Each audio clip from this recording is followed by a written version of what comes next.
లూకాసు సువార్త 21వ అధ్యాయము 29 నుంచి 31 వరకు. లూకాసు సువార్త 21వ అధ్యాయము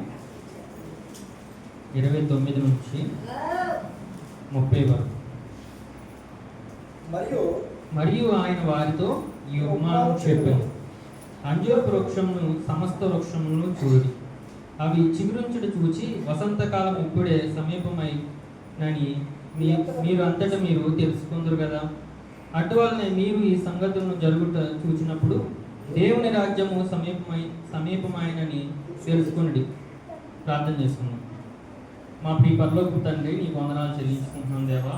మీ మహాకృపను బట్టి, మీ మహాదయను బట్టి తండ్రి, మా అందరి జీవితాన్ని మీరు ప్రేమించుకోవా.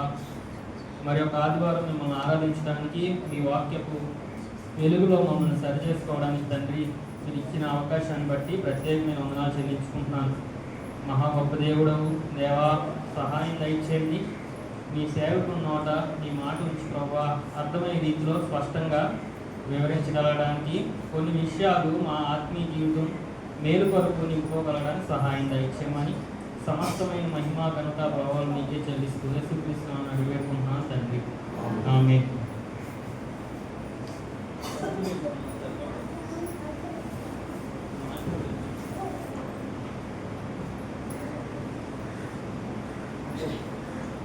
మనం చూసినట్లయితే 21వ అధ్యాయం 30 వచనంలో చూస్తున్నాం కదా. ఏమని? అన్ని వృక్షాలు చూడండి, తర్వాత అంజూర వృక్షం చూసి ఎప్పుడైతే వసంతకాలం వచ్చిందో అని మీ అంతటా మీరు తెలుసుకోనండి, అవి చిగురించినప్పుడు అని చెప్తున్నాడు. ఆ తర్వాత కొద్ది కిందకు వచ్చినప్పుడు అంటున్నాడు, అటువలనే మీరు ఈ సంగతి జరుగుతూ చూచి దేవుని రాజ్యము సమీపమైందని తెలుసుకోనండి. అంటే మీరు నేను ప్రజెంట్ ఉన్న కాలం లాస్ట్ దినాలు, అంటే దేవుడు మన జీవితాల్లో చివరి దినాల్లో, అంటే ఈ లోకంలోకి ఆయన రెండో రాకడ రావచ్చు అన్న విషయం మనకు అర్థమవుతున్నప్పుడు మనం ఇంకో వచనం చూద్దాం. ఈరోజు వాక్యంలోకి వెళ్ళే ముందు ఈ 5 ప్రశ్నలు మనం ప్రశ్నించుకుంటూ వాక్యంలోకి వెళ్దాం.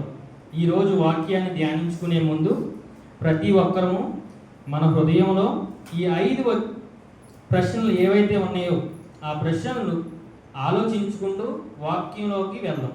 మొదటి ప్రశ్న, నేను విడిచిపెట్టవలసిన పాపం ఏదైనా ఉందా? నేను విడిచిపెట్టవలసిన పాపం ఏదైనా ఉందా అనేది మొదటి ప్రశ్న. రెండో ప్రశ్న, నేను వింటున్న వాక్యంలో నేను తీసుకోవలసిన వాగ్దానం ఏమైనా ఉందా? నేను వింటున్న వాక్యంలో నేను తీసుకోవలసిన వాగ్దానం ఏమైనా ఉందా? ఇది రెండో ప్రశ్న.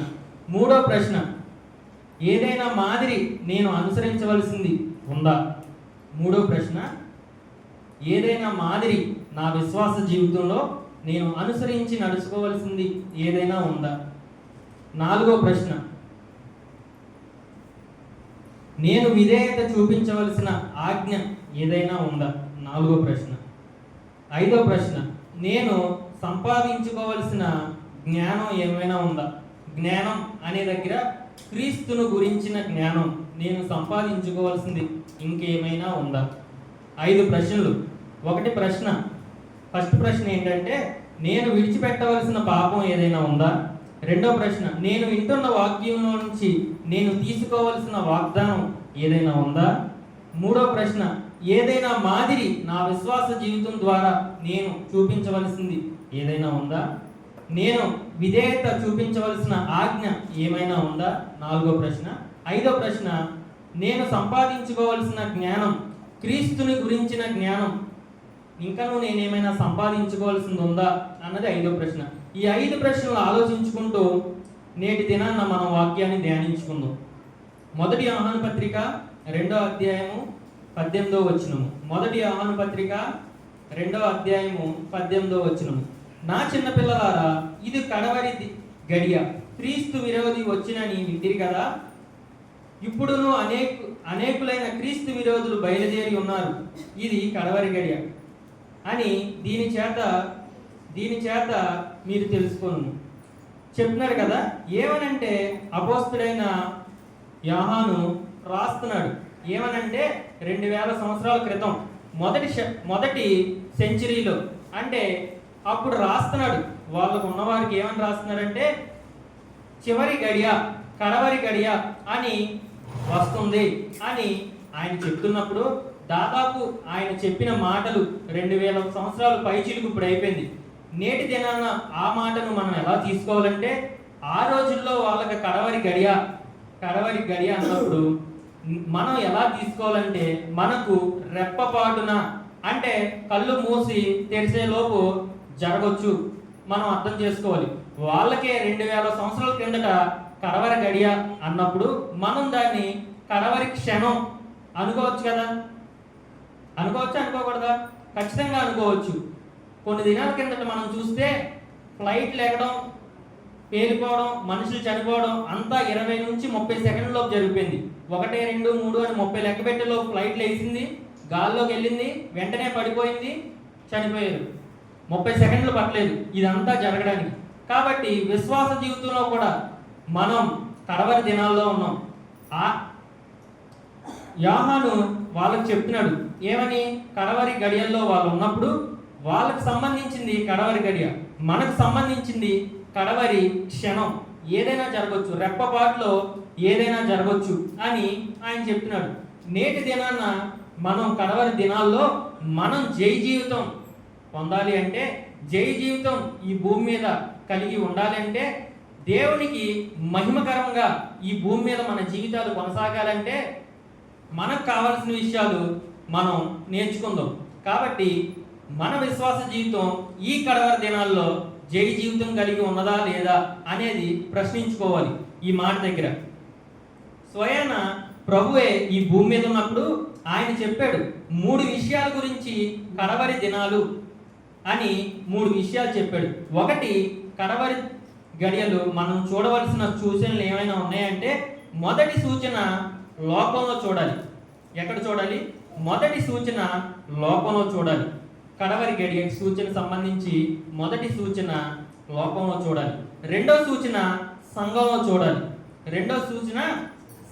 చూడాలి. మూడో సూచన మనం ఎక్కడ చూడాలంటే ఇశ్రాయేలులో చూడాలి. మొదటి సూచన ఏంటో లోకంలో చూడాలి, రెండో సూచన ఏంటో సంఘంలో చూడాలి, మూడో సూచన ఇశ్రాయేలీల్లో చూడాలి. కాబట్టి లోకం కడవరి దినాల్లో గురించి మనం సూచనలు చూస్తూ ఇంకొంతకు ముందుకు వెళ్దాం. ఫస్ట్ మాట ఏం చెప్పాడు? కడవరి గడియ గురించి సూచన మీరు లోకంలో చూడండి అన్నాడు.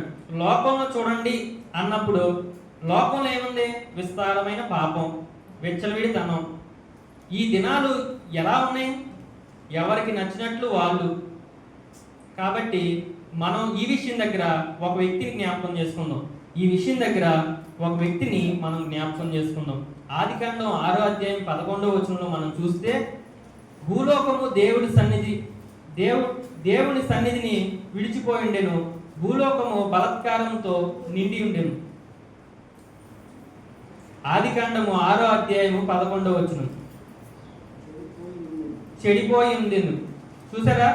అంటే ఈ మాట దగ్గర మనం చూడవలసిన వ్యక్తి ఎవరైనా ఉన్నారంటే నోవాహు కుటుంబం, ఆ యొక్క సమయంలో ఉన్న ప్రజల గురించి రాయబడిన సందర్భం ఇది.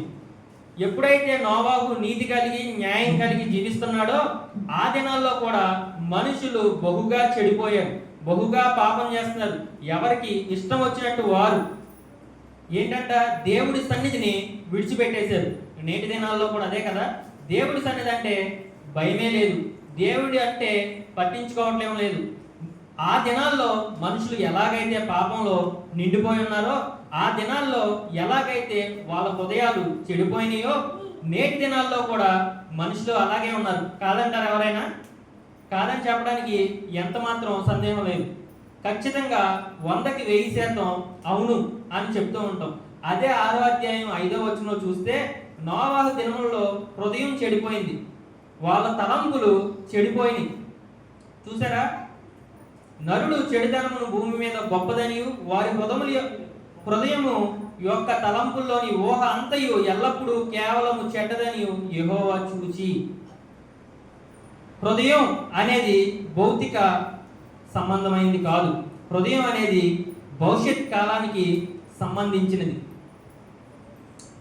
హృదయం అనేది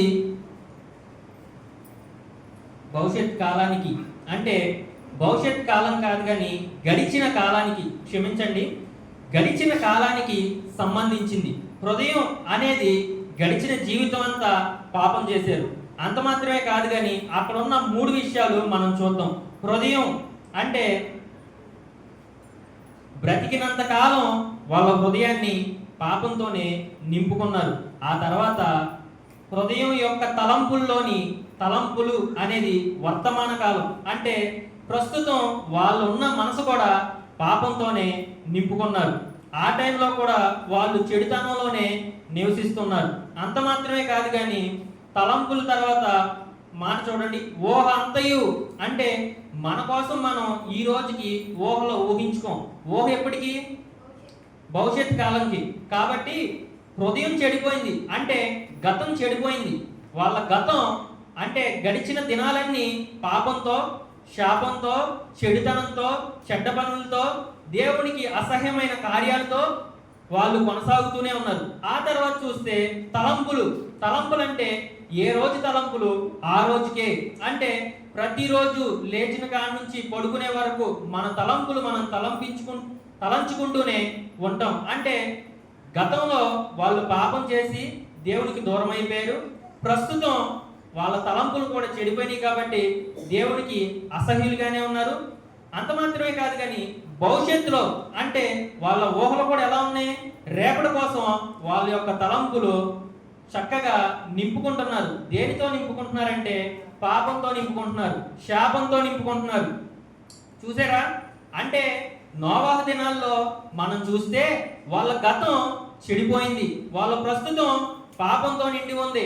రేపటి కోసం మళ్ళీ వాళ్ళ యొక్క ఊహలు నింపుకుంటూ ఉన్నారు.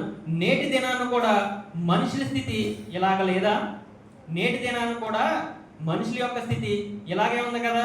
వాళ్ళ ప్రస్తుతం అలాగే ఉంది. గడిచిన కాలం పాపం చేస్తూనే ఉన్నారు, రేపటి కోసం ఊహలు ఊహించుకుంటూనే ఉన్నారు. కాబట్టి ఆ దినాలు ఎలాగైతే ఉన్నాయో, నోవాహు దినాల్లో ఎలాగైతే మనుషులు చెడిపోయారో సేమ్ ఇప్పుడు కూడా మనుషులు అలానే చెడిపోయారు. అంత మాత్రమే కాదు కానీ కాబట్టి ఇది సూచన కాదా? మనకి సూచన కాదా? ఫస్ట్ లోకంలో చూడమన్నాడు కదా. లోకంలో చూసినప్పుడు నోవాహు దినాల్లో ఎలాగైతే పాపం చేశారో, నోవాహు దినంలో ఎలాగైతే చెడుతనం నింపుకున్నారో, నేటి దినాన్ని కూడా మనుషులు చెడుతనాన్ని నింపుకుంటూనే ఉన్నారు, పాపాన్ని జరిగిస్తూనే ఉన్నారు, పాపాన్ని కొనసాగిస్తూనే ఉన్నారు. కాబట్టి ఇది చివరి గడియ, కడవరి గడియ అనడానికి మొదటి సూచన. అంత మాత్రమే కాదు కానీ మనం చూస్తే ఎప్పుడైతే పాపం విస్తరించుతుందో, ఎప్పుడైతే పాపం ఈ భూమి మీద ఏలుబడి చేస్తూ ఉంటుందో అప్పుడు చూడవలసినవి ఏంటో తెలుసా?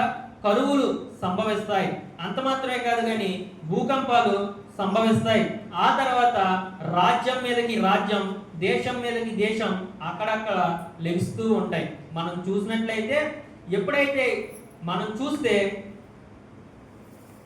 జనము మీదకి జనము లేవడం, ఉక్రెయిన్ మీదకి రష్యా లేచింది. మీకు తెలియదు కదా ఈ పదాలు. ఉక్రెయిన్ అనేది ఒక దేశం, ఆ దేశం మీదకి రష్యా అనే దేశం యుద్ధం ప్రకటించింది. మన ఇండియా పాకిస్తాన్ మీద ఒక నెల కిందట యుద్ధం ప్రకటించింది. కాబట్టి రాజ్యాల మీదకి రాజ్యాలు లేస్తూనే ఉన్నాయి. కాబట్టి మొదటి సూచన మనం చూసాం. మొదటి సూచన ఎక్కడ చూసాం? లోకంలో చూసాం. ఆ దినాల్లో, నోవాహు దినాల్లో ఎలాగైతే మనుషులు చెడిపోయి పాపంతో నింపుకొని వాళ్ళ తలంపులు, వాళ్ళ ఊహల్లో విహరిస్తూ ఉన్నారో, నేటి దినాన్ని కూడా మనుష్యుడు పాపంతో దేవుడికి దూరం అయిపోయి అలాగే కొనసాగుతున్నాడు. మొదటి సూచన కడవరి దినాల్లో లోకం గురించి మనం చూసాం. రెండో సూచన మనం చూద్దాం. మొదటి సూచన ఏంటో లోకంలో చూడమన్నాడు, రెండో సూచన ఏంటో సంఘంలో చూడమన్నాడు, మూడో సూచన ఇశ్రాయేలీల్లో చూడమన్నాడు. మొదటి సూచన అయిపోయింది. రెండో సూచన దగ్గరికి వచ్చినప్పుడు మనం చూద్దాం. మొదటి తిమోతి పత్రిక 4:1 వస్తే రెండో సూచన దగ్గర మనం ఉన్నాం. అయితే కడవరి దినముల్లో కొందరు అబద్ధికులు వేషధారుల వలన మోసపరచు ఆత్మల యందు. చాలు, చూసారా? కడవరి దినాల్లో కొందరు అబద్ధికులను వేషధారులను మోసపరచు ఆత్మల యందు అన్నప్పుడు మనం సంఘంలో చూస్తే కడవరి దినాల్లో విశ్వాస భ్రష్టత్వం కనిపిస్తూనే ఉంటాం. ఏదో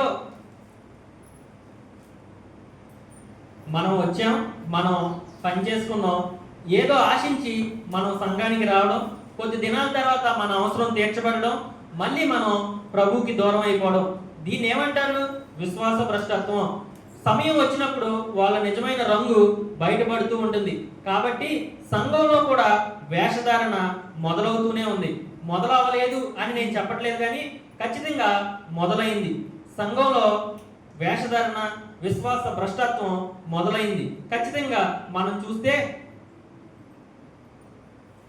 అనేకులు, కొంతమంది కడవరి దినాల్లో సంఘంకి వస్తారు, పాపంలో కొనసాగుతారు. సంఘంకి వస్తారు, పాపాన్ని జయించలేరు. సంఘంలో గడుపుతూనే ఉంటారు, పాపాన్ని చేస్తూనే ఉంటారు. ఇది విశ్వాస భ్రష్టత్వం కాదా? అంత మాత్రమే కాదు, కానీ కొంతమందికి డబ్బు పిచ్చి గెహాజీ ఎలాగైతే పాపాన్ని కొని తెచ్చుకున్నాడో, లోకంలోకి వెళ్ళిపోయాడో, విశ్వాస జీవితంలో కూడా అనేకులు ధనమూలంగా విశ్వాసం నుంచి తొలగిపోయి నానా హింసల ద్వారా కొనసాగుతూనే ఉన్నారు. అంత మాత్రమే కాదు, కానీ కడవరి దినాల్లో విశ్వాస భ్రష్టత్వం లెగిస్తుందని దేవుడు ఆయన భూమి మీద ఉన్నప్పుడే, అంటే ప్రభువు మానవ శరీరధారిగా ఈ భూమి మీద ఉన్నప్పుడే ఆయన ద్వారా, ఆయన నోటి నుంచే ఈ మాటలు చెప్తూనే ఉన్నాడు.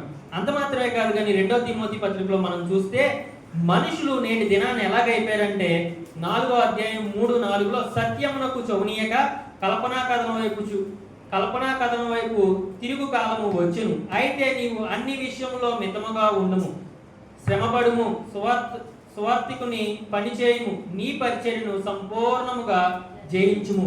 అపోస్తుడైన పౌలు తిమోతికి చెప్తున్నాడు. ఏమన్నా తెలుసా? మనుషులు సత్యం వైపు చూడరు, మనుషులు వాక్యాన్ని అంగీకరించరు. నేటి దినాల్లో కూడా జరిగేది అదే కదా. మన బ్రతుకు మార్చుకోమంటే కష్టం, దేవుడు నిన్ను దీవిస్తాడు అంటే సంతోషం. పాపాలను విడిచిపెట్టు అంటే కష్టం, దేవుడు నిన్ను బహుగా విస్తరిస్తాడు అంటే సంతోషం. నీ విడిచిపెట్టవలసిన పాపాలు ఏమైనా ఉన్నాయా, నువ్వు విడిచిపెట్టు అంటే మనకు కష్టం. దేవుడు నిన్ను అమితంగా అన్ని విషయాల్లో అభివృద్ధి చెందుతాడు, అభివృద్ధి పరుస్తాడు అంటే మనకి సంతోషం. ఇవేంటి? కల్పనా కథలు, ఇవి జరగవు. పాపాన్ని విడిచిపెట్టేంత వరకు ప్రభు మన హృదయంలో ఖచ్చితంగా ఆయన నివసించడం, అప్పుడు ఈ మేలులు మనం చూడలేం. కానీ నేటి దినాన్ని ఎలా ఉన్నాయంటే దేవుడు నిన్ను స్వస్థపరుస్తాడు అన్న విషయం దగ్గర మనం పశ్చాత్తాపడాలి అన్న మాట గుర్తుకు రావాలి. దేవుడు మనం స్వస్థపరచడానికి సమర్థుడు. స్వస్థపరిచిన మనం స్వస్థతతోనే దేవుడిని అంగీకరించకపోతే రేపటి దినాన చనిపోయిన తర్వాత నరకానికి వెళ్ళిపోతాం కదా. స్వస్థత ప్రాముఖ్యం కాదు, పశ్చాత్తాపం విశ్వాస జీవితంలో అతి ప్రాముఖ్యమైన విషయం ఏదైనా ఉంది అంటే, చెడిపోయిన మనం, బంధానికి దూరం అయిపోయిన మనం ఆయన చెంతకు చేరాలంటే, ఆయనకు మనకి సంబంధం కలిగి ఉండాలంటే పాపాన్ని విడిచిపెట్టాలి, పశ్చాత్తాపడాలి, ప్రభువుని క్షమాపణ కోరాలి. అంత మాత్రమే కాదు, కానీ దేవుడు మనల్ని దీవిస్తాడంటే మనకు నచ్చుతుంది, కానీ మీ బ్రతుకు మార్చుకోండి అమ్మా, అప్పుడు మిమ్మల్ని ఆయన దీవిస్తాడంటే అది జరగదు. కాబట్టి ఇది కూడా జరగదు. మీకు అర్థమవుతుందా? దేవుడు మనల్ని దీవించాలి అంటే మనం మార్చుకోవాల్సిన విషయాలు మనం మార్చుకోవాలి, మనం విడిచిపెట్టుకోవాల్సినవి మనం విడిచిపెట్టాలి. కాబట్టి సంఘంలో కూడా విశ్వాస భ్రష్టత్వం నేటి దినాల్లో అలాగే కనబడుతున్నాయి కదా. స్వస్థతలు కావాలి, అద్భుతాలు కావాలి, ఆశీర్వాదాలు కావాలి. మనం ఏ హృదయంతో అయితే ఇక్కడికి వచ్చామో ఆ అద్భుత కార్యాలన్నీ మన జీవితంలో చూడాలని మనం అంగీకరిస్తున్నాం. నీవు నేను ఆరాధించేవాడు, నీ కోసం నా కోసం ప్రాణం పెట్టినవాడు, నీ నుంచి నా నుంచి కూడా కోరుకుంటున్న విషయం ఏంటంటే పాపాన్ని విడిచిపెట్టి, లోకాన్ని విడిచిపెట్టి నా దగ్గరికి రండి, అప్పుడు నేను మీరు కోరుకున్నదల్లా మీకు చేస్తాను అని ఆయన సెలవిస్తున్నాడు. కాబట్టి యథార్థముగా మనం ప్రవర్తించినప్పుడు అన్ని మేలులు మన జీవితాల్లో మనం స్వతంత్రించుకుంటూ ఉంటాం. కాబట్టి నేటి దినాన్ని మనం చూసినట్లయితే విశ్వాస భ్రష్టత్వం లోకంలో చూసాం. నోవాహు దినాల్లో ఎలాగైతే పాపం చేశారో, నోవాహు దినాల్లో ఎలాగైతే శాపం చేత ఊహల్లో, హృదయాల్లో, మనసుల్లో, తలంపుల్లో చెడిపోతూ ఉన్నారో, నేటి దినాన్ని కూడా లోకం అలాగే ఉంది. రెండవ సూచన మనం దగ్గరికి వచ్చినప్పుడు సంఘం గురించి ఆయన మాట్లాడుతున్నప్పుడు ఆయన చెప్పే మాట ఏంటో తెలుసా? దేవుడు మిమ్మల్ని ఆశీర్వదించాలంటే పాపాన్ని విడిచిపెట్టాలి. దేవుడు మీతో కొనసాగాలి అంటే మీరు పశ్చాత్తాపడాలి. దేవుడు మిమ్మల్ని దీవించాలి అంటే ఆయనకు మనకి సంబంధం కలిగి ఉండాలి అన్న విషయం దగ్గర ఆయన మాట్లాడే విషయాలు ఏంటో తెలుసా? కాబట్టి మనము అనేకులు ఎలా ఉంటారో తెలుసా? అదే తిమోతి పత్రికలో మనం చూస్తే ఈ కడవరి దినాల్లో భక్తులు అంటే విశ్వాసులు ఎలా ఉంటారంటే 2 తిమోతి పత్రిక 3:5లో మనం చూస్తే పైకి భక్తి గలవారి వలె ఉండి దాని శక్తిని ఆశ్రయించు వారైందురు, అట్టి వారికి విముఖుడు అయి ఉండుము. అంటే పౌలు తిమోతికి చెప్తున్నాడు, పైకి చాలా భక్తిగా కనబడతారు, వందనాలు చెప్తారు, ఎవరైనా చూస్తే దీర్ఘకాల ప్రార్థన చేస్తారు, అందరూ చూస్తున్నప్పుడు దాన ధర్మాలు జరిగిస్తూ ఉంటారు, వాళ్ళకి నువ్వు దూరంగా ఉండు. వాళ్ళు వచ్చింది భక్తి కోసం కాదు, ఆ శక్తిని ఆశ్రయించడానికి వచ్చారు. ఎప్పుడైతే ఏదో ఆశతో వాళ్ళు వచ్చారు కదా, ఆ శక్తి కోసం వాళ్ళు వచ్చినప్పుడు ఆ శక్తి వాళ్ళకు ఉపయోగపడినంత కాలం, వాళ్ళ పనులు జరిగించుకున్నంత కాలం ఉంటూ ఉంటారు. కానీ నిజమైన సమయం వచ్చినప్పుడు వాళ్ళు భక్తి కోసం రాలా, ఆ శక్తిని ఆశ్రయించడానికి. అంటే వాళ్ళ కష్ట దినాల్లో ప్రభు శక్తి కావాలి కాబట్టి ప్రభు దగ్గరికి వస్తారు. వాళ్ళ ఆపత్కాల దినాల్లో ప్రభు కావాలి కాబట్టి ప్రభు దగ్గరికి వస్తారు. వాళ్ళ అవసరం తీరినప్పుడే కాబట్టి వెళ్ళిపోతారు. ఎందుకు వెళ్ళిపోతారో తెలుసా? వాళ్ళు నిజంగా ప్రభువుని ప్రేమించి రాలా, నిజంగా ప్రభు కోసం రాలా. ఏదో శక్తి మాకు దొరికింది, మా బలహీన పరిస్థితుల నుంచి మమ్మల్ని బలపరుస్తుంది కాబట్టి వాళ్ళకు దూరంగా ఉండండి అని అపోస్తుడైన పౌలు తిమోతికి చెప్పాడు. చెప్పిన తర్వాత ఏమంటున్నాడో తెలుసా? చెప్పిన తర్వాత సంఘంలో వేషధారణ పెరిగిపోతుంది, ఇది కడవరి గడియ. ఖచ్చితంగా కడవరి గడియ దినాల్లో అంటే కడవరి దినాల్లో మనం ఉందాం అనడానికి సూచన నేటి దినం కూడా సంఘాలు అలాగే ఉన్నాయి. నేటి దినంలో కూడా పశ్చాత్తాపం ఎవరికి అవసరం లేదు, మారు మనసు ఎవరికి అవసరం లేదు, పాపానికి దూరంగా ఉండడం ఎవరికి అవసరం లేదు. ఒక వారం మేము వెళ్తాం, వాళ్ళు మాకు ఏదైనా ఆశీర్వాదం అద్భుత కార్యం మా జీవితాల్లో జరగాలి, ఇక్కడి నుంచి అక్కడికి వెళ్తాం. కానీ ఇక్కడి నుంచి అక్కడికి వెళ్ళవలసింది మనం కాదు. మన పాపం దేవునికి అడ్డుగా ఉన్నాయి, మనం చేసే క్రియలు దేవుణ్ణి నొప్పిస్తూ ఉన్నాయి, ఆయన మనలో నివాసం చేయడం లేదు. కాబట్టి ఈ పనులన్నీ ఈ క్రియలన్నీ విశ్వాస జీవితంలో మనం చూడలేకపోతున్నాం. కాబట్టి కడవరి గడియ అంటే దేవుడి యొక్క రెండవ రాకడ సమీపంలో ఉంది, సంఘం ఖచ్చితంగా ఎత్తబడుతుంది అన్న విషయం దగ్గర మనం సరి చేసుకోవాల్సింది ఏదైనా ఉందా? మొదట ఏ విషయాలైతే మనం మాట్లాడుకున్నామో ఈ 5 ప్రశ్నలతోనే వాక్యాన్ని మనం ఆలోచిద్దాం. కాబట్టి ఇశ్రాయేలీలో కూడా సూచన చూడమన్నాడు కదా. మొదటి సూచన వచ్చేపాటికి లోకంలో చూసాం, రెండో సూచన వచ్చేపాటికి సంఘంలో చూసాం, మూడో సూచన ఇశ్రాయేలీలో చూడండి అన్నాడు. మూడో సూచన ఇశ్రాయేలీ దగ్గరికి యెషయా గ్రంథం 11:11-12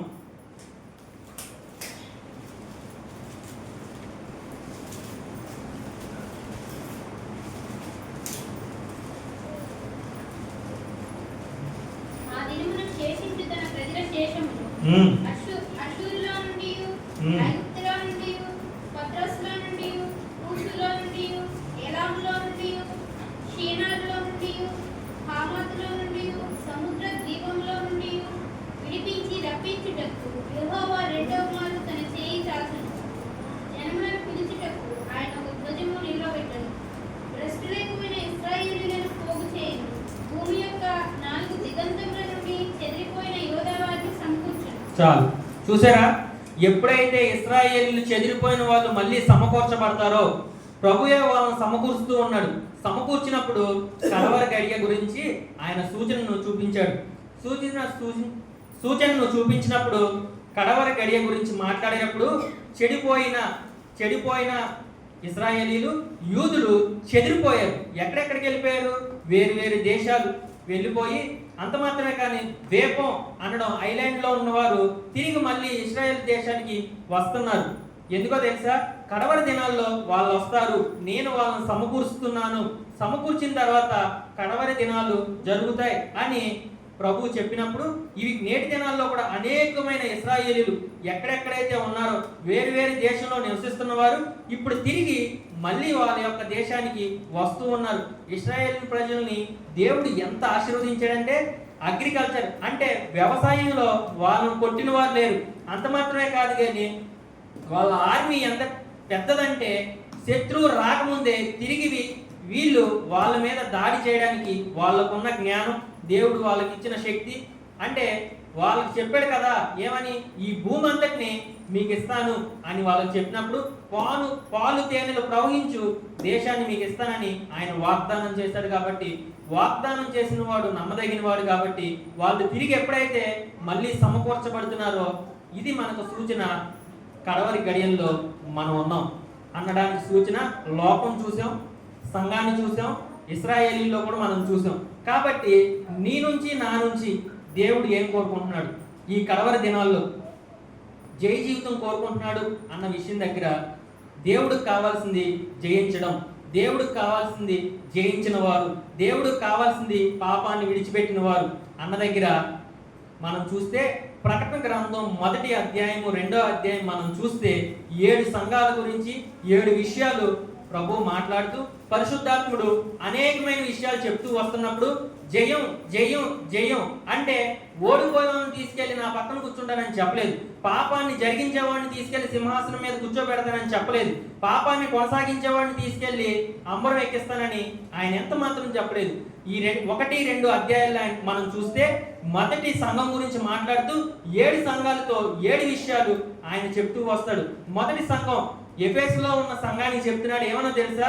నీవు జయించు, నేను నీకు జీవవృక్ష ఫలాన్ని ఇస్తాను. మీకు అర్థమవుతుందా? పరిశుద్ధాత్మ దేవుడు చెప్తున్న మాట ఎఫెసీ సంఘానికి చెప్తున్నాడు, నీవు జయించు, నీవు జయిస్తే జీవవృక్ష ఫలాన్ని నేను నీకు ఇస్తాను అని చెప్తున్నాడు. రెండో సంఘానికి చెప్తున్నాడు ఏమన్నా తెలుసా? స్వర్ణ సంఘమా, నీవు జయించు, జయిస్తే నేను నీకు రెండో మరణం వల్ల ఎటువంటి హాని కలగనివ్వను అన్న విషయాన్ని చెప్తున్నాడు. అంటే మనం ఇక్కడ చూడవలసిన అతి ప్రాముఖ్యమైన విషయం ఏంటంటే ప్రతి సంఘంతో ఆయన మాట్లాడుతున్న మాట ఒకటి ఉంది. ఏంటో తెలుసా? జయించు జయించు జయించు. కాబట్టి విశ్వాసులుగా మనం కూడా జయించవలసింది పాపాన్ని, విశ్వాసులుగా మనం కూడా జయించవలసింది లోకాన్ని, విశ్వాసులుగా మనం కూడా జయించవలసింది శరీర కార్యాలని. జయించకపోతే వీటి దేంట్లో కూడా మనకి ఎటువంటి పాలు లేదు. జయించిన వాడిని మాత్రమే ఆయన తీసుకెళ్ళి అక్కడ కూర్చోబెడతానని చెప్తున్నాడు. 2 సంఘాల గురించి చూసాం. 3వ సంఘంతో ఆయన చెప్తున్నాడు ఏమన్నా తెలుసా? పెర్గమ సంఘమా, నీవు జయిస్తే ఏం చేస్తానన్నాడు తెలుసా? మరుగైన మన్నాను నిన్ను భుజింపనిస్తాను అని చెప్తున్నాడు. 4వ సంఘంతో మాట్లాడుతున్నాడు ఏమన్నా తెలుసా? తిత్తేరా సంఘమా, నీవు జయించు, నీవు జయిస్తే నేను మీకు జనముల మీద మీకు అధికారాన్ని ఇస్తాను అని చెప్తున్నాడు. తర్వాత సంఘానికి ఏం చెప్తున్నాడో తెలుసా? సాత్విక సంఘమా, మీరు జయించండి, మీరు జయిస్తే మీకు తెల్లటి వస్త్రాన్ని ఇచ్చి పరలోకంలో నాతో పాటు నడిపిస్తాను అని చెప్తున్నాడు. ఆ తర్వాత 6వ సంఘానికి చెప్తున్నాడు ఏమన్నా తెలుసా? ఫిలదెల్ఫియా సంఘమా, జయించండి, మీరు జయిస్తే మీకు నా మందిరంలో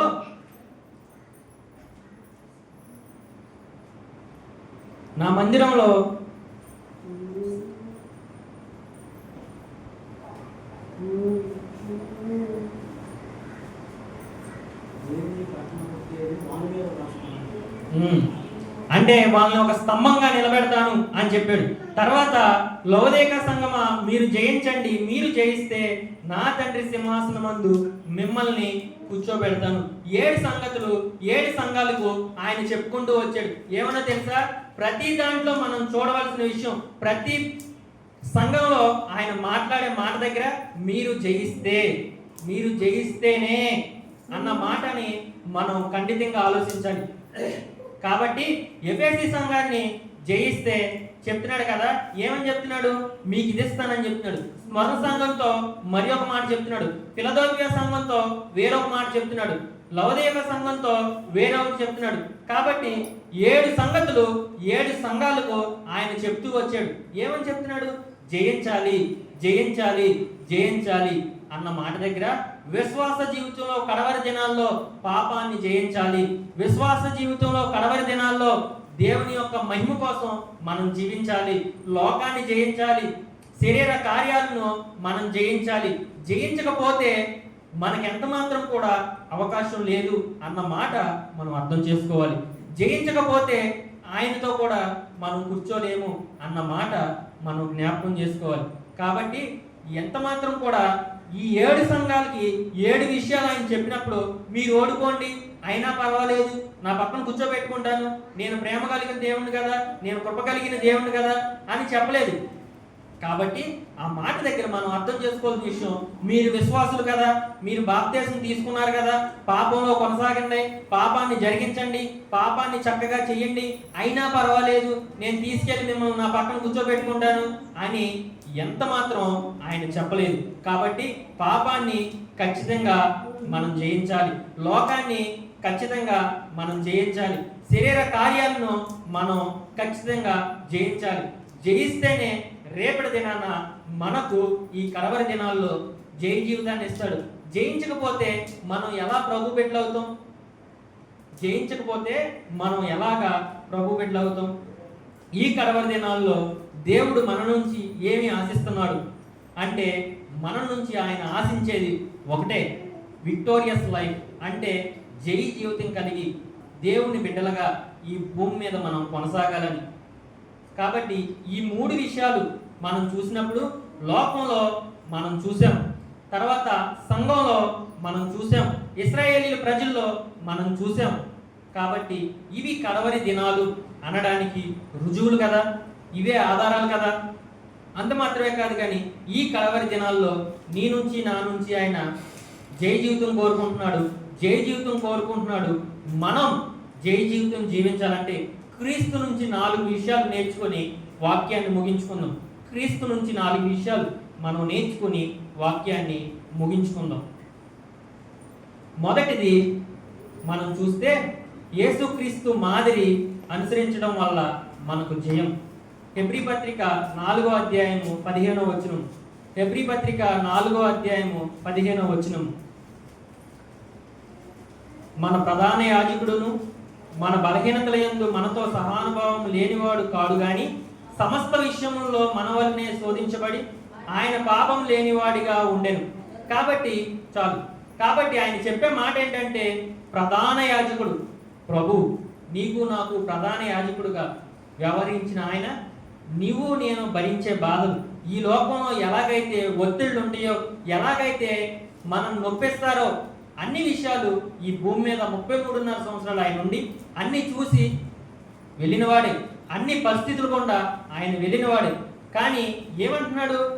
అన్నీ చూసినా, అన్నీ శోధించబడిన 40 రాత్రులు 40 పగల్లో ఉపవాసం ఉన్నప్పుడు చక్కగా ఆయన దగ్గరకు వచ్చి దుష్టుడు ఎలా మాట్లాడుతున్నాడు ఏమన్నా తెలుసా? నీవు దేవుని కుమారుడు కదా, ఈ రొట్టెలు, ఈ రాళ్ళను తీసుకుని నువ్వు రొట్టెలుగా చేసుకుని తినే. ఎంత జాలిగా మాట్లాడతాడో. లోకం కూడా మీ దగ్గరికి వచ్చినప్పుడు, లోకం కూడా మీతో మాట్లాడినప్పుడు, లోకం కూడా మిమ్మల్ని దర్శించినప్పుడు మీ మీద ప్రేమ చూపిస్తూ, మీ మీద కనికరాన్ని చూపిస్తూ, ఏం కాదులే, నువ్వు చేయి చక్కగా, నువ్వు దేవుని పెట్టావు కదా అని మనల్ని ప్రోత్సహిస్తూ, అవునా అని ఆదాంతో అన్నట్టు మన దగ్గరికి కూడా వాళ్ళు వచ్చి అలాగ మభ్య పెడుతూ ఉంటారు. కానీ మనం తీసుకోవాల్సిన విషయం ఏంటో తెలుసా? అన్ని విషయాల్లో మన వల్లే ఆయన శోధించబడ్డాడు. అన్ని విషయాల్లో మనుషులు ఎలాగైతే బాధపడతారో ఆయన కూడా శరీరధారిగా ఈ భూమి మీద ఉన్నప్పుడు అన్ని విషయాలు కూడా ఆయన వెళ్ళాడు. వెళ్ళినప్పటికీ ఆయనలో పాపం లేనివాడిగా ఉండెను. కాబట్టి ప్రభువుని మనం మాదిరిగా చేసుకున్నప్పుడు ఖచ్చితంగా మనం జయ జీవితాన్ని కలిగి ఉంటాం. అంత మాత్రమే కాదు, కానీ మాదిరి అన్న మాట దగ్గర మనం గుర్తుంచుకోవాల్సిన విషయం ఏంటంటే లోబడడం. అంటే మాదిరి దగ్గర మనం గుర్తుంచుకోవాల్సిన విషయం, ఒక మనిషిని మనం మాదిరిగా పట్టుకున్నప్పుడు ఆ మనిషికి మనం లోబడాలి. లోబడకపోతే ఎటువంటి కార్యాలు మన జీవితంలో మనం చూడలేం. అదే హెబ్రీ పత్రిక 10:7 చూస్తే ఆయన చెప్తున్నాడు ఏమన్నా తెలుసా? ప్రభు భూమి మీద ఉన్న కాలాల్లో, దేవా నీ చిత్తం నెరవేర్చుటకు ఇదిగో నేను వచ్చి ఉన్నానంటిని. కాబట్టి ప్రభు ఈ భూమి మీదకి వచ్చింది ఎవరి చిత్తాన్ని నెరవేర్చడానికి? తండ్రి యొక్క చిత్తాన్ని జరిగించడానికి. అంటే చిత్తం దగ్గర ఆయన చెప్తున్న మాట, నేను నీకు లోబడిపోయాను అన్న మాట జ్ఞాపకం చేస్తున్నాడు. రెండో మాట ఆయన చూస్తే సేవ చేసేటప్పుడు యోహాను సువార్త 6:39లో మనం చూస్తే ఆయన పరిచర్య ప్రారంభ దినాల్లో ఈ మాట మాట్లాడతాడు. నా ఇష్టం నెరవేర్చుకున్నటకు నేను రాలేదు, నన్ను పంపిన వాని చిత్తము నెరవేర్చుటకై పరలోకము నుండి దిగి వచ్చి తిని. కాబట్టి మనం ప్రభువుని మాదిరిగా పెట్టుకున్నప్పుడు మన చిత్తాన్ని జరిగించం. ఖచ్చితంగా ప్రభు యొక్క వాక్యానికి లోబడతాం, ఆయన యొక్క వాక్యానికి విధేయత చూపిస్తాం. మాదిరి తీసుకోవడం మాత్రమే కాదు, కానీ మాదిరి తీసుకోవడం అన్నప్పుడు ఖచ్చితంగా ప్రభు యొక్క వాక్యానికి మనం లోబడతాం. అంత మాత్రమే కాదు, కానీ యాకోబు పత్రికలో అంటాడు, కాబట్టి దేవుడికి లోబడి ఉండుటి, అపవాదిని ఎదిరించుడి, అప్పుడు వాడు మీ యొద్ద నుండి పారిపోవును. ఆ మాట దగ్గర మీరు ఎప్పుడైతే దేవునికి లోబడతారో, ఎప్పుడైతే దేవుణ్ణి ప్రేమిస్తారో, ఆయన యొక్క మాదిరిని మనం తీసుకుని మన జీవితాల్లో ఆయన మాదిరి గుండా మనం వెళ్ళినప్పుడు ఖచ్చితంగా అపవాదిని ఎదిరించుడి, అప్పుడు వాడు మీ వద్ద నుండి పారిపోవును. అంతకు ముందు మాట మాట్లాడుతున్నాడు. కాబట్టి దేవునికి లోబడి ఉండడి. ఖచ్చితంగా ప్రభువుకు లోబడితేనే అపవాది మన దగ్గర నుంచి దూరం అవుతాడు. లోబడకపోతే ఖచ్చితంగా మనం వాడు మనలోనే నివాసం చేస్తున్నాడు అన్న మాట మనం జ్ఞాపకం చేసుకోవాలి. ఆ మాట దగ్గర ఖచ్చితంగా ప్రభు ఎలాగైతే లోబడ్డాడో అన్ని విషయాల్లో మనకు ఆయన మాదిరిని చూపిస్తూనే ఉన్నాడు. భూమి మీదకి వచ్చినప్పుడు నేను నా చిత్తం చేసుకోవడానికి నేను రాలేదు, నా తండ్రి చిత్తాన్ని ఈ భూమి మీద జరిగించడానికి మాత్రమే నేను వచ్చాను అన్నాడు. తర్వాత గెత్సెమనే తోటలోకి వెళ్ళినప్పుడు ఆయన మాట్లాడిన మాట చూడండి, తండ్రి నా చిత్తము కాదు కానీ నీ చిత్తము సిద్ధింపనివ్వము. చూసారా, లోబడడం దగ్గర ప్రభువుని మాదిరిగా తీసుకున్న దగ్గర ఖచ్చితంగా ఆయన మాదిరిగా మనం తీసుకున్నప్పుడు ఖచ్చితంగా ఆయన వాక్యానికి లోబడకుండా ఉండలేం, ఆయన యొక్క మాటలకు లోబడకుండా ఉండలేం, ఆయన యొక్క వాక్యానికి విధేయత చూపించకుండా మనం ఉండలేం. కాబట్టి ఆయన మాట్లాడుతున్నారు చూసారా, 3 సందర్భాలు మనం జ్ఞాపకం చేసుకున్నాం. లోకంలోకి నేను నా చిత్తాన్ని నెరవేర్చుకోవడానికి రాలేదన్న మాట దగ్గర, తర్వాత నా ఇష్టాన్ని నెరవేర్చుకోవడానికి నేను రాలేదు, నన్ను పంపిన వాని చిత్తం నెరవేర్చుటకై పరలోకం నుండి దిగి వచ్చిందన్న మాట దగ్గర, ఆ తర్వాత గెత్సెమనే తోటలో ఆయన అనేక శ్రమల గుండా వెళ్తాడని తెలుసు, అనేక హింసలు పొందుతాడని తెలుసు.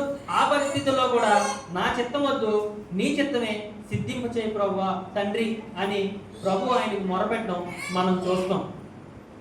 కాబట్టి మొదటి మాట మనం నేర్చుకుంటే జై జీవితం మనం కొనసాగాలంటే, విశ్వాస జీవితంలో మనకు జయం కావాలి అంటే ప్రభువుని మనకి మాదిరిగా పెట్టుకోవాలి.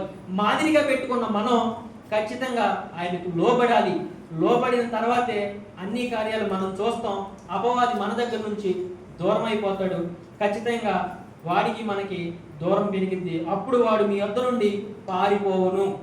ఎప్పుడైతే ప్రభువుకు లోబడతామో ఖచ్చితంగా అపవాది మనలో నుంచి దూరం అవుతాడు, పారిపోతాడు. రెండో మాట, జయ జీవితం మనం కలిగి ఉండాలన్న దగ్గర రెండో మాట చూస్తే ప్రభువులాగా ప్రార్థనలో మెలుగు కలిగి ఉండాలి. ప్రభువులాగా ప్రార్థనలో మనం మెలుగు కలిగి ఉండాలి.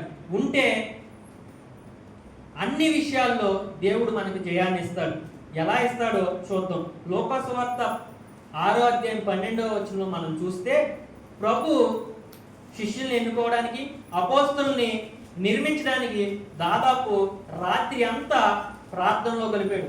ఎందుకు గడిపాడో తెలుసా? ఆయన ఆన్లైన్ ప్రేయర్ చేశాడు. ఎందుకు ప్రేయర్ చేశాడంటే, రేపటి దినాన్న నా కోసం నేను మరణించి తిరిగి ఆరోహణం అయిపోయిన తర్వాత ఈ సర్వ మానవాలకు, ఈ సర్వ సృష్టికి సువార్తను ప్రకటించడానికి నాకు శిష్యులు కావాలి. కాబట్టి వాళ్ళని ఏర్పరచుకోవడానికి ఆయన ఆన్లైన్ ప్రేయర్ చేసేటట్టు మనం చూస్తాం. అంటే రాత్రి అంతా ఆయన ప్రార్థనలో గడిపాడు. ఎందుకు? రేపటి దినాన్న అపోస్తలుని నేను ఎన్నుకోవాలి, నేను మరణించి తిరిగి లేచి ఆరోహణం అయిన తర్వాత ఈ యొక్క సువార్త ఏదైతే ఉందో అనేకులకు తెలియజేయడానికి, ఆయన కోసం ఈ భూమి మీద హతసాక్షులు అవ్వడానికి ఆయన ఎన్నుకోవాలి. కాబట్టి ఆయన రాత్రి అంతా ప్రార్థనలోనే గడిపాడు. ఈ మాట దగ్గర 2 విషయాలు మనం చూద్దాం. ఎవరికైతే ఆత్మీయ స్పృహ ఉంటుందో, అంత మాత్రమే కాదు కానీ ఆత్మీయ స్పృహ, ఆత్మ సంబంధమైన వివేచన ప్రార్థనలో మెలకువగా ఉండడానికి వీలవుతుంది. ఒకటి ఆత్మీయ స్పృహ, రెండోది ఆత్మలో వివేచన కలిగి ఉంటారో ఖచ్చితంగా వాళ్ళు ప్రార్థనలో మెలకువగా ఉంటారు. మొదటి పేతురు పత్రిక 2వ అధ్యాయము 21లో చూస్తే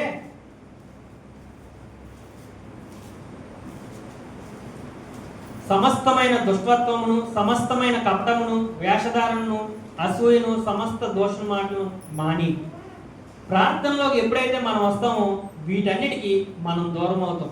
ప్రార్థనలో ఎప్పుడైతే మనం జయ జీవితం కలిగి ఉంటామో, ప్రార్థనలో ఎప్పుడైతే మనం మెలుగుగా ఉంటామో వీటన్నిటికీ దూరం అవుతాం. ఏంటంటే సమస్తమైన దుష్టత్వము, సమస్తమైన కపటమును, వేషధారణను, అసూయయు, సమస్త దోషణ మాటలను మాని. విశ్వాస జీవితంలో మనం ప్రార్థనలో ఎప్పుడైతే మెలుగుగా ఉంటామో వీటన్నిటిని మనం జయిస్తాం, వీటన్నిటిని మనం విడిచిపెడతాం ప్రార్థనలో మెలుగుగా ఉన్నప్పుడు. కాబట్టి మొదటి విషయం ఏంటో ప్రభువుని మనకి మాదిరిగా చేసుకోవాలి. రెండో విషయం దగ్గర ప్రార్థనలో మనం మెలకువ కలిగి ఉండాలి. ఈ కలవరి దినాల్లో విశ్వాస జీవితాన్ని జయంగా ముగించాలంటే, జయ జీవితం కలిగి ఉండాలి అంటే మొదటి విషయం ఏంటో ప్రభువుని మాదిరిగా తీసుకోవాలి. రెండో మాట ప్రార్థనలో మెలకువగా ఉండాలి. మూడో విషయాన్ని మనం జ్ఞాపకం చేసుకుందాం. క్రీస్తు యేసు యొక్క పునరుద్ధానం మనం జ్ఞాపకం చేసుకోవాలి. ఎందుకంటే ఆ పునరుద్ధానం ద్వారా నీకు నాకు జయం. ఆ పునరుద్ధానం గుండానే నిన్ను నన్ను ఆయన సంతోషింపజేసి, నిన్ను నన్ను పాపం కింద బానిసలుగా మనం ఉన్నప్పుడు ఆయన నీకు నాకు బదులుగా ఈ భూమి మీదకి వచ్చి ఆయన రక్తం ద్వారా మన యొక్క ప్రతి పాపాన్ని విడిపించాడు, ప్రతి పాపం నుంచి మనల్ని శుద్ధులుగా చేశాడు. ఆ మాట మనం జ్ఞాపకం చేసుకోవాలి. ఎందుకో తెలుసా, ప్రతి విశ్వాసికి గుర్తుండవలసిన విషయం, రేపటి దినాన నేను లేపబడతాను, రేపటి దినాన నిత్యత్వంలో ఉంటాను. ఎందుకో తెలుసా, అది లేనప్పుడు క్రైస్తవ్యం దేని మీద నిలబడింది అంటే, క్రైస్తవ్యం దేని మీద నిలబడింది అంటే ఖచ్చితంగా ప్రభు యొక్క పునరుద్ధానం మీద నిలబడింది. ఈ లోకంలో పునరుద్ధానం విషయం దగ్గరికి వచ్చినప్పుడు ప్రభు గురించి తప్ప ఇంకా వేరే వారి గురించి మాట్లాడుకోవడానికి కానీ చెప్పుకోవడానికి కానీ ఎంత మాత్రం అవకాశం లేదు. కాబట్టి మనం ప్రతిరోజు జ్ఞాపకం చేసుకోవాల్సిన విషయం ఏంటంటే, రేపటి దినాన పునరుద్ధానం ఉంది, రేపటి దినాన నేను లేపబడతాను అన్న విషయాన్ని విశ్వాసులుగా మనం అనుదినం జ్ఞాపకం చేసుకున్నప్పుడు జయ జీవితాన్ని కొనసాగించడానికి, జయ జీవితంలో మనం ముందుకు పోవడానికి మనకెందుకు రేపు అనేది ఒకటి ఉంది అనే నిశ్చయత కలిగి ఉన్నప్పుడు రేపటి కోసం కదా నేటి దినంలో మనం ఏం చేసిందా, మనం ఉదయకాలం నుంచి కష్టపడేది పని అయిపోయిన తర్వాత కూలి వస్తుంది అన్న దాని గురించి ఉదయం నుంచి మనం కష్టపడుతూ ఉంటాం. కాబట్టి విశ్వాస జీవితంలో కూడా రేపటి దినాన నేను పునరుద్ధానంలో ఉంటాను అన్న విషయాన్ని మనం జ్ఞాపకం చేసుకున్నప్పుడు ఖచ్చితంగా మనం జయ జీవితం కోసం పరిగెడుతూ ఉంటాం, జయ జీవితాన్ని కొనసాగించాలని ఆశపడుతూ ఉంటాం. అదే కొరింథీ పత్రిక 15వ అధ్యాయం 17వ వచనంలో చూస్తే, క్రీస్తు లేపబడని ఎల్ల మీ విశ్వాసం వ్యర్థమే, మీరింకను పాపంలోనే ఉన్నారు. అంటే అనేకులు అనుకుంటారు ఏమని, క్రీస్తు లేపబడకపోతే ఈ సంఘం ఎందుకు, ప్రభు పునరుద్ధానం పొందకపోతే ఈ ఆరాధన ఎందుకు, వ్యర్థమే కదా, మన విశ్వాస జీవితం ఎందుకు. కాబట్టి మన విశ్వాస జీవితం మనం కట్టుకున్నది ప్రభు యొక్క పునరుద్ధానం మీద. కాబట్టి రేపటి దినాన్న మనం లేపబడతాం, పునరుద్ధానంలో మనం ఉంటాం అన్న విషయాన్ని మనం జ్ఞాపకం చేసుకోవాలి.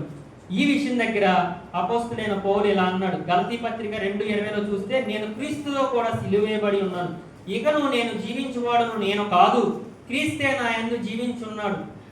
నేనిప్పుడు శరీరమందు జీవించున్న జీవితకాలము నన్ను ప్రేమించి నా కొరకు తన్ను తాను అప్పగించుకున్న దేవుని కుమారి అందలి విశ్వాసము వలన జీవించుచున్నాను. ఈ మాట దగ్గర మనం జ్ఞాపకం చేసుకోవాల్సిన విషయం ఏంటంటే, ఎవరైతే మారు మనసు పొందారో, ఎవరైతే ప్రభుని అంగీకరించారో, మనం కాదు మన లోపల జీవించేది, మన లోపల ఒక ఆయన జీవిస్తున్నాడు, మన లోపల ఒక ఆయన ఉన్నాడు. కాబట్టి లోపల ఆయన ఉన్నప్పుడు బయటకు ఖచ్చితంగా ఆయన్ని మనం ప్రచురపరుస్తూనే ఉంటాం. లోపల ఉన్న వ్యక్తి గుణ లక్షణాలను మనం చూపిస్తూనే ఉంటాం. కాబట్టి మన విశ్వాస జీవితంలో మనం ప్రభువుని చూపించలేకపోతున్నాం అన్న మాట దగ్గర ఇంకను ప్రభు మన లోపల నివాసం చేయడం లేదు. పరిశుద్ధాత్ముడు మనలో ఇంకను నివాసం చేయడం లేదు. ఎందుకో తెలుసా? ఖచ్చితంగా ఆయన నివాసం చేస్తే ఆయన యొక్క గుణలక్షణాలు మన యొక్క క్రియల్లో, మన యొక్క మాటల్లో చూపిస్తూనే ఉంటాం, మన యొక్క పనుల్లో చూపిస్తూనే ఉంటాం. ఎప్పుడు? మనలో ఆయన నివాసం చేసినప్పుడు. అపోస్తుడైన పౌలు చెప్తున్నాడు కదా, ఇక మీదట జీవించేది నేను కాదు, నా లోపల పరిశుద్ధాత్ముడు ఉన్నాడు, కాబట్టి ఆయన యొక్క గుణలక్షణాలు నేను చూపిస్తున్నాను అని చెప్తున్నాడు. కాబట్టి ఆయన యొక్క పునరుద్ధానాన్ని మనం జ్ఞాపకం చేసుకుని, ఆయన యొక్క పునరుద్ధానంలో మనం ఖచ్చితంగా జ్ఞాపకం చేసుకున్నప్పుడు రేపటి దినం గురించి మనం ఖచ్చితంగా విశ్వాస జీవితాన్ని నమ్మకంగా కొనసాగిస్తాం. ఆయన్ని ఎప్పుడైతే మన హృదయంలోకి, మన మనసులోకి, మన హృదయం అనే సింహాసనంలో మనల్ని మనం చంపుకొని ఆయన్ను మనం పునాదిగా చేసుకుంటామో అప్పుడు మనం ఖచ్చితంగా నిర్మించబడతాం. ఎందుకంటే మనల్ని మనం చంపి సమాధి చేసుకున్నాం కదా, దాని మీద ప్రభువుని మనం ఏం చేసుకున్నాం? పునాదిగా చేసుకున్నాం. అంటే ఆయనకు సింహాసనాన్ని మనం అవకాశాన్ని ఇచ్చాం కాబట్టి ఖచ్చితంగా మనలో ఆయన జీవిస్తాడు. ఆటోమేటిక్గా మనం జై జీవితాన్ని కలిగి ఉంటాం. జయం అంతా మందే. 4వ మాట చూసుకుని ముగించుకుందాం. 4వ మాట చివరి మాటకు వచ్చేసాం, చూసుకొని మనం ముగించుకుందాం. గలతీ పత్రిక 5:19లో చూస్తే, ఎప్పుడైతే ప్రభు మనలోకి వస్తాడో వీటన్నిటినీ చేయిస్తాం. ఆత్మఫలాల దగ్గర మనం చూస్తే, ఆత్మఫలాలు ఖచ్చితంగా మనం చూసినట్లయితే శరీర కార్యాలు 3 చూసి, ఆత్మ కార్యాలు 3 చూసి ముగించేసుకున్నాం. మొదటి చూస్తే గలతీ పత్రికలో, అంటే సెన్సేషనల్ థింగ్స్ మనం చూస్తే 5వ అధ్యాయం, గలతీ పత్రిక 5వ అధ్యాయం 19వ వచనం చూస్తే, అంటే మనం చూస్తే సెన్సేషనల్ థింగ్స్ అంటే భౌతికంగా పాపాలు చేస్తాం. అంటే శరీర కార్యాలు అన్నది మనం శరీరంతో అంటే భౌతికంగా చేస్తాం. స్పష్టమైన ఉన్నాయి. అవి ఏంటంటే జారత్వము, అపవిత్రత, కామరత్వం. ఇవి మనం భౌతికంగా చేస్తాం. ఆ తర్వాత కింద వచ్చిన చూస్తే మూఢనమ్మకాలు మనం చేస్తాం. ఏంటో తెలుసా? విగ్రహారాధన, అభిచారము, ద్వేషము, కలహము, మత్సరము, క్రోధము, కక్షలు. ఇవి మూఢనమ్మకాలు. ఇంకొంత కింద వచ్చిన చూస్తే సాంకేతిక పాపాలు కూడా చేస్తాం మనం. అంటే సోషల్ థింగ్స్, సాంకేతికంగా అంటే సమాజంలో కూడా మనం పాపాలు చేస్తాం. ఏంటో తెలుసా? భేదాలు చూపిస్తూ ఉంటాం. తర్వాత విమత్తులు, అసూయ, మత్తుతో, అల్లరితో కూడిన ఆటపాటలు మొదలైనవి. ఇవి శరీర కార్యాలు. ప్రభు మనలోకి వచ్చినప్పుడు ఖచ్చితంగా వీటన్నిటిని మనం జయిస్తాం కదా. ప్రభు మనలో నివాసం ఉన్నప్పుడు ఖచ్చితంగా వీటన్నిటిని మనం అధిగమిస్తాం కదా. వీటన్నిటిని అధిగమిస్తే ఖచ్చితంగా మనం జయ జీవితం కలిగి ఉన్నాం అన్న విషయాన్ని మనం జ్ఞాపకం చేసుకోవాలి. ఎవరైతే వీటన్నిటిని జయిస్తారో వాళ్ళు ఆత్మఫలాలు, అంటే ఆత్మఫలాలు ఫలిస్తూ ఉంటారు. ఈ ఫలాలు ఏంటో చూద్దాం. ప్రేమ, సంతోషం, సమాధానం. ప్రేమ, సంతోషం, సమాధానం. ఎవరైతే పై విషయాలు జయిస్తారో వాళ్ళు ఖచ్చితంగా ఈ విషయాలు ఫలిస్తారు. అంత మాత్రం కాదు కానీ నాలో నేను, మీలో మీరు ఖచ్చితంగా విశ్వాసంలో అంత మాత్రమే కాదు కానీ స్థిరంగా ఆశా నిగ్రహం కలిగి ఉంటాం. కాబట్టి ఈ కడవరి దినాల్లో మనం జయ జీవితం జీవించాలి అంటే ఏమేమి విషయాలు నేర్చుకున్నాం? జయించాలి అన్న దగ్గర 7 సంఘాల గురించి విషయాలు మనం జ్ఞాపకం చేసుకున్నాం. 7 సంఘాలకి ప్రభు ఎలా జయించాలి, జయిస్తే ఏ బహుమతిని ఇస్తాడో చెప్పాడు. తర్వాత మనం ఈ కడవరి దినాల్లో జై జీవితం కలిగి ఉండాలి అన్న దగ్గర 4 విషయాలు మనం చూసాం. మొదటి విషయాన్ని, ప్రభువుని మనకి మాదిరిగా పెట్టుకోవాలి. ప్రభువుని మనకి మాదిరిగా పెట్టుకున్నప్పుడు ఖచ్చితంగా ఆయనకు లోబడకుండా ఉండలేం అన్నది మొదటి మాట. రెండో మాట, ప్రభు యొక్క పునరుద్ధానాన్ని మనం జ్ఞాపకం చేసుకోవాలి అన్నది రెండో మాట. అంత మాత్రమే కాదు కానీ మనలో ఆయన్ను నివాసంగా చేసుకోవాలి. చూసారా? 4 విషయాలు మనం చూసాం. ఈ కడవరి దినాల్లో మనం జయ జీవితం కోరుతున్నాడు. నీ నుంచి, నా నుంచి ఆయన కోరేది ఎంత మాత్రం ఈ భూలోక సంబంధమైన విషయాలు కాదు కానీ మనం జయ జీవితం జీవించాలని ఆయన కోరుతున్నాడు. 3 విషయాలు, 3 సూచనలు చూసాం. లోకంలో నోవాహు దినాల్లో ఎలాగైతే పాపం చేశారో నోవాహు దినాల్లో ఎలాగైతే హృదయంతో, మనసుతో, ఊహలతో కొనసాగుతూనే ఉన్నారో నేటి దినంలో కూడా అలాగే ఉన్నారు. సంఘంలో ఎలాగైతే విశ్వాస భ్రష్టత్వం వస్తుందని ప్రభు చెప్పాడో నేటి దినాల్లో కూడా సంఘంలో విశ్వాస భ్రష్టత్వం అలాగే ఉంది. తర్వాత ఇశ్రాయేలీల్లో మూడవ సూచన చూడమన్నప్పుడు వాళ్ళు ఎప్పుడైతే చెదరగొట్టబడ్డారో ఇప్పుడు మళ్ళీ వాళ్ళు తిరిగి సమకూర్చబడుతున్నారు. కాబట్టి కడవరి దినాల్లో ఉన్న మనం జయ జీవితాన్ని ఆయన ఆశిస్తున్నాడు. నీ నుంచి, నా నుంచి ఆయన ఆశించేది ఏంటంటే జయ జీవితం మాత్రమే. కాబట్టి మనం జయిస్తే, ప్రకటన గ్రంథం అంటాడు కదా ఏమని, నేను జయించి నా తండ్రి సింహాసనం కూర్చున్న ప్రకారం జయించి ప్రతి వాణిని నాతో కూడా నా తండ్రి సింహాసనం మందు కూర్చుండని ఇచ్చేదను అన్న మాట ఎంత ప్రాముఖ్యమైన మాట అంటే, మనం పాపాన్ని జయిస్తే, లోకాన్ని జయిస్తే, శరీర కార్యాలు జయిస్తే ఖచ్చితంగా ఆయనకు బిడ్డలుగా మనం ఉంటాం. ఆయన మనలో నివాసం చేస్తాడు.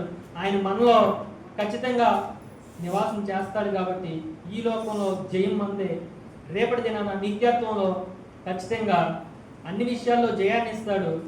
నిన్ను నన్ను ఆయన సింహాసనం మీద కూర్చోబెట్టాలని ప్రభు ఆశిస్తున్నాడు.